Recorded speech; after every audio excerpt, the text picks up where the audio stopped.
Hello, everyone. It's Shane Conto, your Wasteland Reviewer, and welcome to the Wasteland Retrospective here on the SPDM Crew Podcasting Network.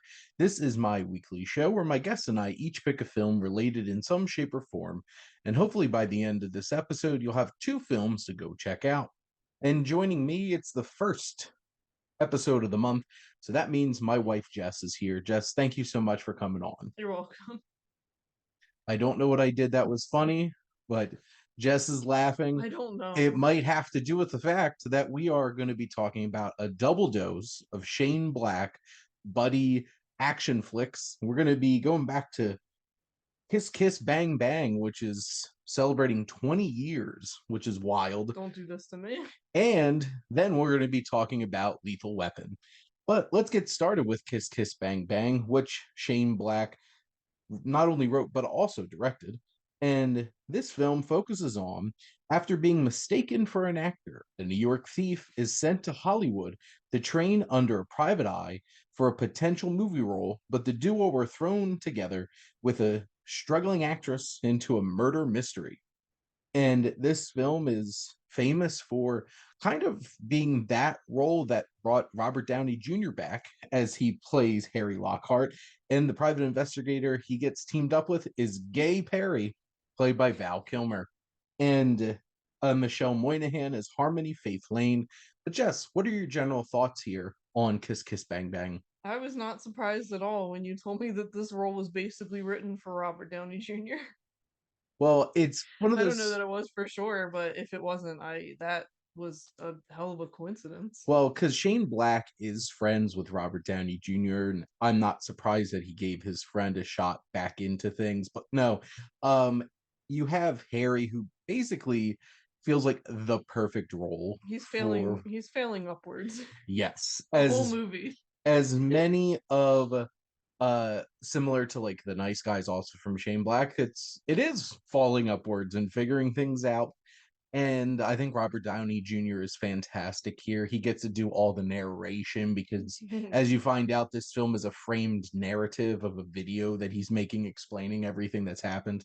And it's very meta as he's playing around with storytelling conventions and stuff like that as he's doing the narration. But, Robert Downey Jr. is just that charismatic that he could get away with being so smug about it. And as part of his character, I mean, he gets his ass kicked the entire film, basically. Yes. He's pretty much wounded the whole time. Yes, he is, and he unexpectedly loses a finger to an unfortunate slamming of the door incident. So watch your fingers if somebody's going to slam a door near you. Just don't put your finger in a door, damn. Yes. Just don't do it. Like, stick your foot out a little bit if you're going to try to stop the door. Use a firm sole of your shoe. Don't put squishy bits in there. Yes. That is the moral of the story. Barefoot, and don't do that either. Yes, and this is a cautionary tale of watch out for your fingers. But Robert Downey Jr. is very funny. He's very charming. I buy into this dynamic that he has with Michelle Moynihan here, and just the back and forth between him and Val Kilmer, because Harry's doesn't really know what the hell he's doing, and Harry's just not about dealing with his crap. Kind of outsiders too. I mean, they're not mingling and bullshitting with everybody in the scene where we meet them. Meet Val Kilmer for the first time. And Robert Downey Jr.'s character has some wild moments. Great one-liners. Yes, he has plenty of great one-liners, and he has some great moments, including trying to play Russian roulette with somebody and getting, I guess, lucky or unlucky, depending on your framing of this, but spins it, lands it, shoots the guy in the head, and you're just like, oh man. Argument about math. And yes, Harry's not very, very good with math. You have relatable this kind of situation where Shane Black really focuses on awkward and Christmas action. Yes. It is also set around Christmas. Yes. Yeah. So he gets caught. He's robbing a toy store for his nephew. Yes, because this is a Shane Black movie. It isn't like, this is one of those kinds of situations where Robert Downey Jr. is just so unbelievably charismatic, and then you have Val Kilmer, who was a fantastic actor. Obviously, his ego and his intensity got him in some trouble in a lot of his films, and he clashed with a lot of people. I feel like he probably had to put that aside for this one. Well, I mean, he gets slapped around a lot. Well, I think this was a fun role Fun. for him, Okay. and he definitely leans into it. And this film has that vibe of 2005 where like a running joke is people being uncomfortable about gay men. Um What an era the aughts were. and that's a running gag, but Gay Perry's the one, well, they call him Gay Perry. There's no other Perry, but no. it's fine, I guess. And they're Happy Pride Month. yeah, as we're recording this on June 1st. This has such a great dynamic between the two of them, and Michelle Moynihan is extremely charismatic, and I'm a little surprised that she didn't like get bigger And she's as smart. an actor. And she's shameless, which we love. We love that. We love a strong woman. Yes, and she has a great dynamic with Robert Downey Jr. in this. She holds all the power in that one too. Like he's just kind of, because like I know she most recently was just on the White Lotus, and in that show Bad Monkey, but like she hasn't been in a ton of high profile stuff, but like she's so electric in this, and the three of them have a lot of charisma, and it goes a long way making this film work the way that it does. And you have the likes of like Corbin Burnson popping up, or Larry Miller, some pretty recognizable character actors. And then you have the mystery, which honestly has tons of twists and turns and some unexpected revelations. You're figuring it out with him. Indeed. And there's moments where it's just like it doesn't work out nicely. And, you expect a lot of films to like give you some kind of closure with everything that's going to happen in the film, and this film chooses not to, and that's a very Shane Black kind of approach to it because it subverts those kinds of expectations. But this film's a lot of fun. It's shocking action and violence because there's so many like the randomness of what winds up happening, and especially in the climax, how Harry's able to take out everybody is so unexpected and ridiculous. Honestly, his strengths, his max stats are Constitution and luck. Yep. Just pure chutzpah the whole time. Yep. There's a lot of luck going on here. Even the opening scene with the party, like he gets his ass kicked, and the first thing he says is, "One of these days, I'm gonna learn how to fight." Probably my favorite moment in the movie.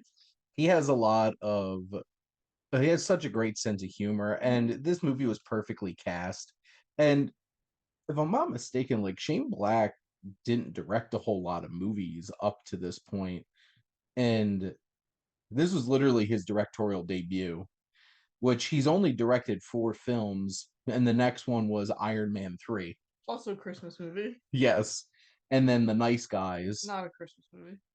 And then The Predator, which was trash. I didn't see that one, but I'm assuming The Predator does not celebrate Christmas. Not from my understanding of their culture. I don't think they believe in Jesus.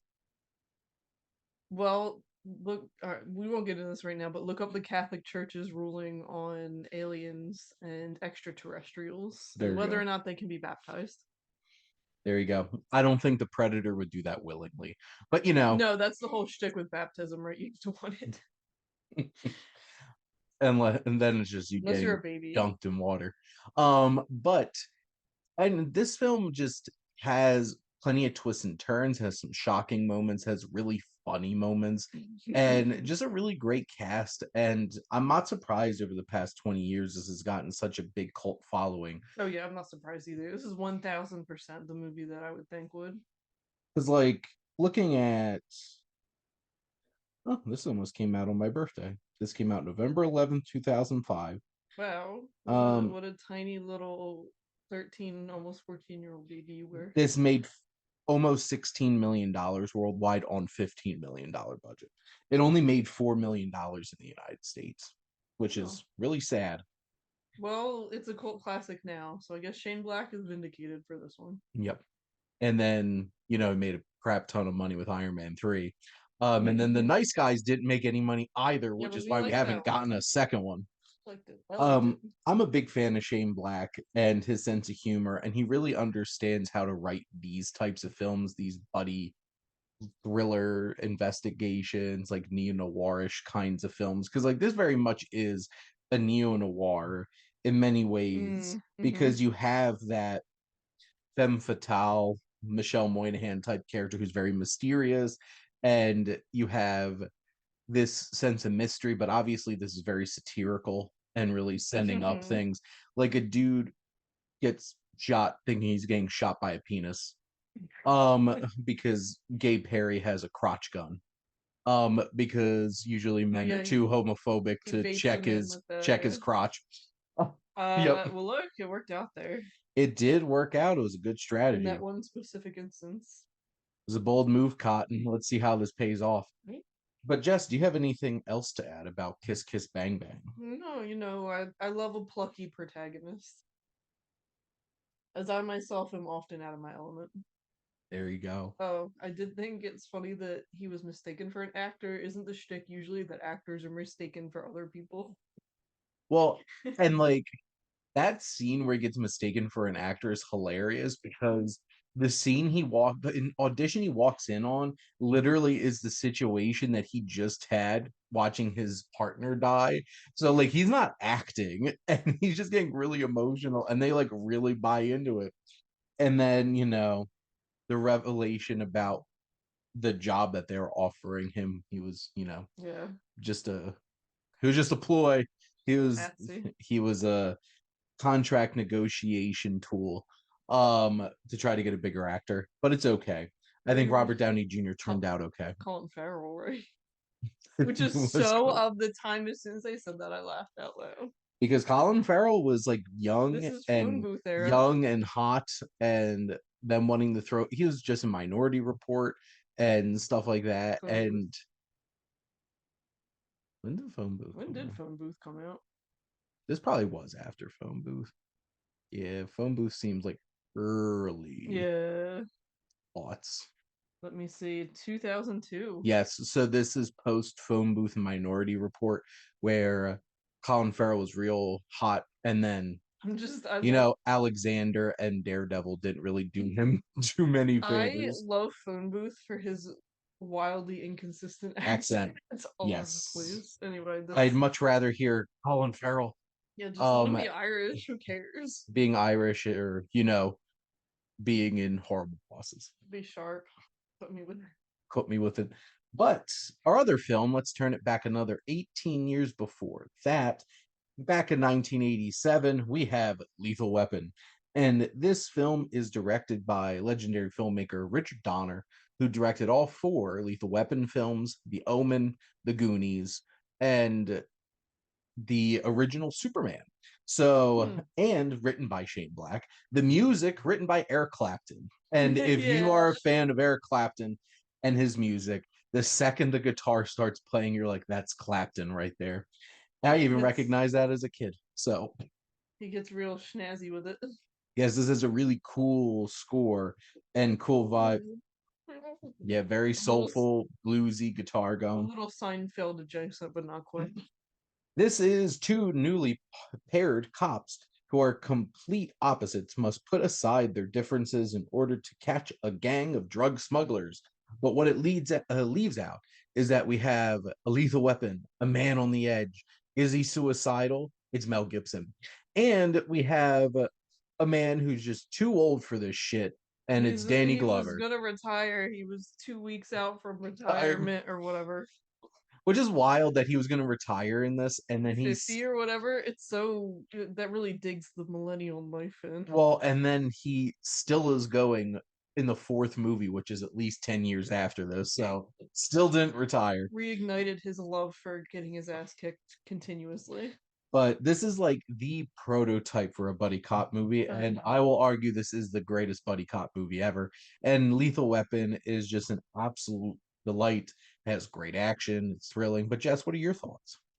It is. I mean, if you can get past, it's hilarious once you get past the whole suicidal part with Mel Gibson. Well, that's the thing, because this film is heavy. Like, It starts it's heavy. heavy. Like, you don't think it's gonna. I feel like I did not think it was gonna start that way, because I was just like, haha, buddy cop, they're gonna go kick some ass. Yeah, kick, punch, shoot stuff. I'm like, wow, this is a little dark. He's like literally trying to off himself. The acting that Mel Wow. Gibson does in that scene I feel when like he has his gun in his mouth in his trailer. I feel like he has to have some kind of mental illness issue. I mean, there's reasons for that, but anyway, I feel like you have to tap into that somewhere for that scene, because like he's sad. It's sad. It's a powerful scene, and it brings a lot of weight and emotion to this that sets us apart from just being some silly buddy cop movie. I was mostly just upset he kept the dog in the trailer. Like, come on, buddy, let that poor dog out.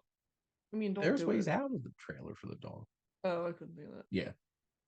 They utilize that a lot more in Lethal Weapon too. Love you, Matt. That he has like a trap door and stuff like that in the trailer. But Can the dog operate it? it was made so that the dog could get out. Oh, he just loves movies with dogs that can operate human tools, doesn't he? Yes, as in the Mad Max Yeah, 2 of the Road the Warrior. bone shotgun. But you have these moments towards the beginning of the film, like you have like the Christmas tree scene Oh, yeah, oops, where another Christmas movie. they're like, what, we'll set for 100. He's like, okay, and he starts taking out, like, I got $76, and his Australian accent's coming through. And then he just goes like unhinged, taking out, doing like Three Stooges stuff. And he's like, this is a real badge, and it's a real effing gun. He just basically starts the Mad Dog act right away. Yes. Which Mel Gibson is absolutely perfect in this movie, and it might be because he's slightly insane, maybe fully insane, but it just really works that he sells this character, Martin Riggs, so perfectly, and mullet and all. Yeah, he's a dude that would love some Wellbutrin XR. And Danny Glover, who I wouldn't say Danny Glover's like an amazing actor, but like when you find like the right role for him, like him as Roger Murtaugh is just so perfect in this. I love his family. He's in the Royal Tenenbaums too, right? Yes. I love him in that too. He's such an understated, Yep. quiet guy. And understated gentleman Yeah, to go he toe really to is. to go toe to He's so toe with sweet. He's very sweet. with shitbag Royal Tenenbaums. I mean, he's sweet in this one too, towards like his family and stuff. You can tell he Yes. really loves the hell out of them. We love And that. yeah, I love his family because Oh, I've yeah, been they're watching great. Lethal Weapon movies since I was a kid. I've watched all 4 of these so many times. And like you get to see them grow. And he has his teenage daughter who's totally has the hots for Martin Riggs, who is a widower, and tragically, and that's a wild plot twist that you find out in the second one what really happened to his wife. And also, goddamn South we Africans. love a family that can not only dish it but take it. They give everybody shit and take it from everyone. It's like We love that. They're a very loving family. there's so many moments because like Murtaugh has this full beard that's graying at the beginning, and they all give him a bunch of crap, and then he shaves the beard off and has that like perfect Danny Glover mustache, and then they're like, you looked younger with the beard. That's the word. It's like, damn. We're so mean. I feel bad. Well, I want to make a quick side comment about the police psychologist, Mary Ellen Trainor's character, because they are merciless to her throughout all 4 of these Why movies. even have her on staff if you're like, yeah, I'm not gonna listen to I think you? they legally have to. Oh. Yeah. I think it's like an internal affairs thing. Like you have to have that kind of stuff. Well, because like she's a good clinician. Well, and what's sad is like especially Riggs and Murtaugh, especially Riggs, are terrible to her throughout the whole rest of this franchise. And she's like just slowly losing it throughout these movies. But I don't blame her. I love the duo here. They're just a match made in heaven. There's so many great memorable moments. Like this channels a lot of like, especially with Riggs, it channels a lot of dirty Harry moments. Like the guy who wants to kill himself and jump off the building, and he handcuffs him to him. And he's like, and Riggs is shoot first and kill and ask questions later. Oh yeah. And Murtaugh's like, how about the next time we get through a whole day without you killing somebody? I do love. I mean, it's Lethal Weapon, Shane, not Inert Well, he Weapon. is a lethal weapon because of his martial arts skills, which he then gets to Which is utilize. so kind of funny to me because of all the actors I associate with martial arts skills, Mel Gibson probably not number one in my mind. Not gonna lie, he does a great triangle choke at the end of the movie, though. When this movie is so 80s. How 80s is it, Jess? It ends with two men fighting it out, fist to fist, Put the with weapons down, with mano y yeah, mano. drops their weapons. This is a police officer and like number one henchman of a drug cartel. Just drop weapons and start beating the shit out of each other. Not just beating the shit out of each other, but on the front lawn of a home while the hydrant's busted and water's going everywhere. They're fighting in the water and and what makes it even more crazy is that it's Gary Busey, It's a lot, Mr. Joshua. Mr. Joshua. There's Which a lot going on. yes, There's that climax is crazy, and then you have the slow moment, Die Hard moment, where he like steals the gun and they shoot him in slow motion. Mitchell Ryan as the general. Like besides the third one, I really like the villains in these Lethal Weapon movies. Oh man, there's so many iconic Yeah. lines. How could you forget the diplomatic community? Yes, the South African. Also, I've been thinking of South Africa. Love Yes. that exchange. We might have to do Lethal Weapons at another They point. are a lot of fun. You even have like Tom Atkins, who's famous for a bunch of John Carpenter movies like The Fog, and also he was in Season of the Witch, the third Halloween film. Who's this Michael Hunsaker, who's the guy that like brings Murtaugh into this whole thing. He's like, this movie starts off with like naked women, sex workers, pornography, Yeah. drug drug Which runners, I always forget. like Black Ops Special Forces guys from Vietnam, because let's not forget Vietnam only ended like 12 years before this movie. Oh yeah, I remember thinking that too. That dates this a little bit because like we just saw a couple guys wearing Vietnam veteran hats, and they're like my grandpa's age. Like, oh no, time is passing. Well, yeah, and this film That's funny. has so many great moments. And then like you have that desert shootout, and then the whole climax of the film, and Murtaugh has his whole like super sharpshooter shot where like cranks his neck and then just which he domes some dudes multiple times in this franchise doing that, which is fantastic. Yeah, I mean they explain it. Yeah. Explained away by being a green beret or whatever. Well, and Riggs is just like straight up running down the highway, chasing after Gary Busey. So like, no offense to Riggs, but what else is he really doing right now? Drinking in his trailer and practicing.